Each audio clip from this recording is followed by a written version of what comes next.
Okay, well, so I think we need to discuss like how COVID affected your city. So can you tell us about that? Well, Ciudad Juarez was like the city in Chihuahua that had the most casualties and like spread of the disease, like in general.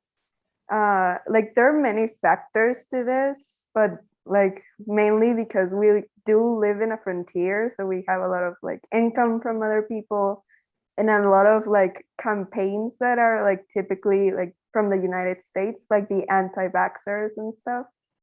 We're also like industry city, so the quality of the air isn't very good. So that also weakens our lungs and makes us like more like um this ¿cómo se tira? Uh, It predisposes us like to contrain asthma and other respiratory diseases like more easily.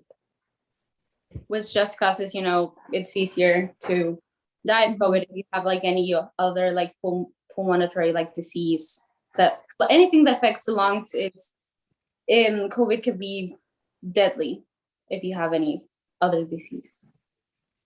So, well, what like prevention techniques were taken in Ciudad Juarez? Well, first of all, social distancing, quarantine, sanitization of public spaces. And yeah, when things were going like back to normal, when things were going back to normal, the like limitation of people in a room or like in different places, like in El Tec, for example, we had to divide our groups in halves so we could start going to classes. Like last semester, this semester we managed to go like the whole group, but that's just because COVID is kind of it's still there, but there's vaccines like this like for everyone now. So Okay. And these restrictions, does they affect you like personally in some aspects or something? They definitely do.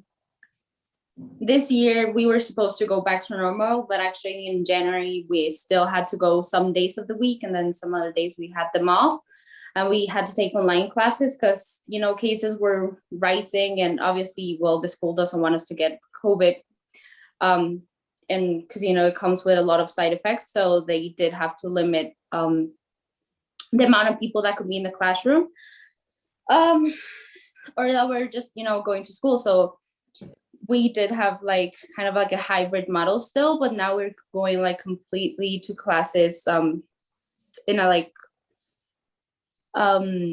physical way. yeah, and also we did lose like 2 years of our lives in our homes. Like we were stuck, like most of the people who do have homes. Okay, so of all the problems that COVID brought to Ciudad Juarez, which one would you say that was the worst one? Hmm. I think it comes back to us like being the city with the most casualties and like spread of the disease in general. Like the population suffered a lot, and because a lot of the jobs that are like available here in Juarez involve like going to work in factories and being like physically there, there was definitely like it wasn't good for the economy of the city or its citizens. Especially with small businesses because they don't have that money, that like backup money.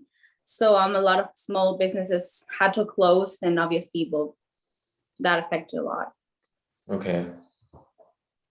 Yes, those problems here in Estado de Mexico, we had like similar problems that also like the businesses were closed and a lot of people lost their jobs and didn't have like money, or even personally my soccer team got separated and we like end with the soccer totally. But I know of other problems and other people that have like similar issues, but personally that like affected me, and I don't know if Alex have like other problem that affected him like personally.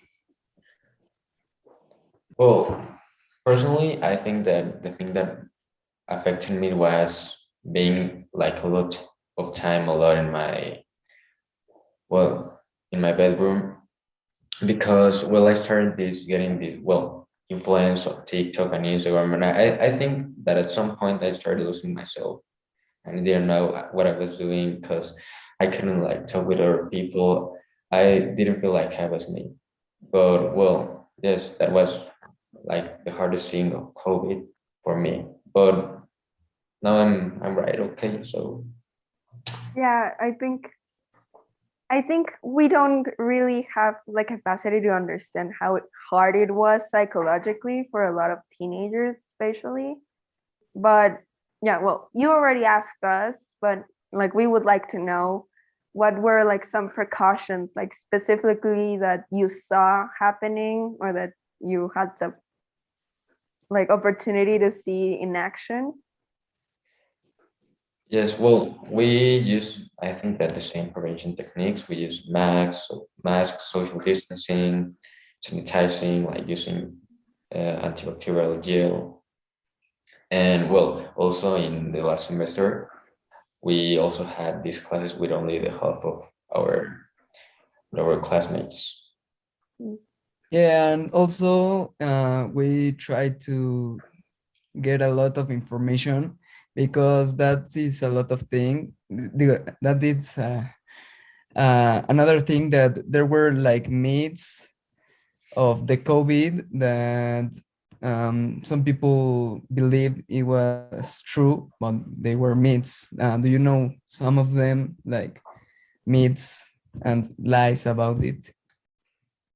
Well, I think a really common one, especially in like working places that I heard of, were that like asymptomatic people couldn't like spread COVID, which is just not true. Um, like animals too, they said that they could spread like COVID, but they can't actually. And yeah. Yeah, another one could be that if you have the vaccine, you cannot get COVID. That is not true. You can still get COVID, just that the symptoms won't be as bad as if you weren't vaccinated. So you definitely have to still take a lot of care about that, you know. Uh, Well, I remember that starting the pandemic, the made of like asymptomatic people couldn't spread COVID was like really hard. I need to admit that I believe that one way, but I believe that. And mhm. yes, I think that was the most relevant myth. Yeah. Well, do you know like some actual facts about COVID? Like some truths about COVID, if you will? Yeah, like washing your hands for um a lot of time, like 20 seconds. It's very good to avoid the virus, and also like using face mask, it had like very good results in the security of the people with the COVID-19 also. So that were like facts that helped me to stay safe. And I don't know if Alex know some. Well, I know that not all the masks are effective. Like we need to use 2 cape masks or 3 cape masks. There are ones like I don't know how they are called, but well, basically is that not all the masks are effective with COVID. Yeah, I think also a lot of misinformation was spread about like masks. Like they don't actually stop you from breathing. Like you can breathe all right. It's just like a psychological thing. And a lot of people were using it to like get out of wearing them. And Yeah. it's kind of ridiculous. Yeah. Well, do you feel the actions that took like the school El Tec de Monterrey, do you think they were effective? Or like, do you think they could have done more or anything about those? Well, I think that they were effective because, well, the results speaks by themselves. Last Mhm. semester, we were only going half of the school, and this semester we are going now all the school. And well, the cases, it seems that they are like not spreading a lot more. Yeah, and also like personally, I didn't get the COVID even when the spread rate was like at the higher level, and that made me like feel safe with the tech, because that means that they are doing their job in protecting us from this pandemic. So yes, I agree with that. The tech is doing a good job. Yeah, here in Ciudad Juarez too, I feel like with all the protections we've taken, we're slowly going a little more back to normal, you know, like international programs are back, and you know, like little like school trips are also back. So I think like we're having more opportunities, whereas past semester it was basically there was basically like no activities, and it was just, you know, going to classes the days that you could. And they were still very strict with like the whole um social distancing, you know, and you know, like sitting spaces, we had like little squares that we had to keep our chairs in, and we couldn't move from there. um so yeah, I think they were super strict, but it really worked because personally I didn't get COVID, and I don't know many people that actually got COVID, or at least from school. Yeah, and like now we're seeing like all this progress and things that they did, like having actual good results. Like we in Ciudad Juarez, I don't know in there, but we're not longer like required to be wearing masks in like open spaces, and we can sit closer to each other. And that's kind of cool because we spent 2 whole years not being able to like be with our friends or even with our teachers in the same classroom, and now we can, and now we can sit close to each other, which, yeah, it's fun. Yeah. Well, to conclude, do you think that do you think that using masks is necessary? Is still necessary? In closed spaces, I think that they are still necessary, Yeah, they are. especially because air circulation is not very good. So, you know, in open spaces, at least there's like wind and stuff. So like it's um less likely that you contract COVID, but in closed spaces, you know, there's a higher chance that you will. Yeah, and a lot of people too aren't vaccinated still, which is kind of not good because all these like mask mandates are being lifted and we're getting like more liberty. But if we don't use masks and we're not vaccinated, then the contagious like yeah, the spread of the disease is gonna go high again. We need to still be careful. Like there is a vaccine available, we should use it. There's masks. Like if you're able to use them, use them.